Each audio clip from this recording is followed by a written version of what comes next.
வஜ்தமிஉ அலா தஆமிக்கும், நீங்க சாப்பிடும் பொழுது ஒன்னு சேர்ந்து சாப்பிடணும். வதுகுருல்லாஹ அலைஹி, சாப்பிடுறதுக்கு முன்னாடி பிஸ்மில்லாஹ் சொல்லி சாப்பிடணும். இந்த ரெண்டு பழக்கம் நம்மள்ட்ட இன்னைக்கு கிடையாது.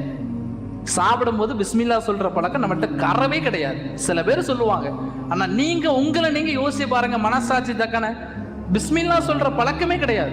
சாப்பாடு முன்னாடி வந்த உடனே எடுத்து சாப்பிட்டுறோம், பிஸ்மில்லாஹ் சொல்ற பழக்கம் இல்லை. அதே மாதிரி ஒன்னு சேர்ந்து சாப்பிடுற பழக்கம் நம்ம கிடையாது. ஒருத்தவங்க டிவியை பார்த்துட்டு சாப்பிடுவாங்க, இன்னொருத்தவங்க போனை பார்த்துட்டு சாப்பிடுவாங்க, இன்னொருத்தவங்க லேட்டா சாப்பிடுவாங்க. இப்படி பிரிஞ்சு பிரிஞ்சு குடும்பத்துல சாப்பிடக்கூடாது. அப்படி பிரிஞ்சு பிரிஞ்சு சாப்பிட்டா பரக்கத்து இருக்காது. அப்ப எப்படி சாப்பிடணும்? குடும்பங்கள் ஒன்னு சேர்ந்து உட்கார்ந்து சாப்பிடணும். 4 பேர் தான் வீட்டுல இருக்கணும், 4 பேர் ஒன்னா உட்கார்ந்து சாப்பிடணும். பிள்ளைங்க, மனைவி, மக்கள் எல்லாம் ஒன்னா உட்கார்ந்து சாப்பிடணும். அப்படி ஒன்னா உட்கார்ந்து சாப்பிட்டாதான் நீங்க சாப்பிடக்கூடிய சாப்பாட்டுல பரக்கத்து ஏற்படும் என்று அல்லாஹ்வுடைய தூதர் ஸல்லல்லாஹு அலைஹி வஸல்லம் சொன்னார்.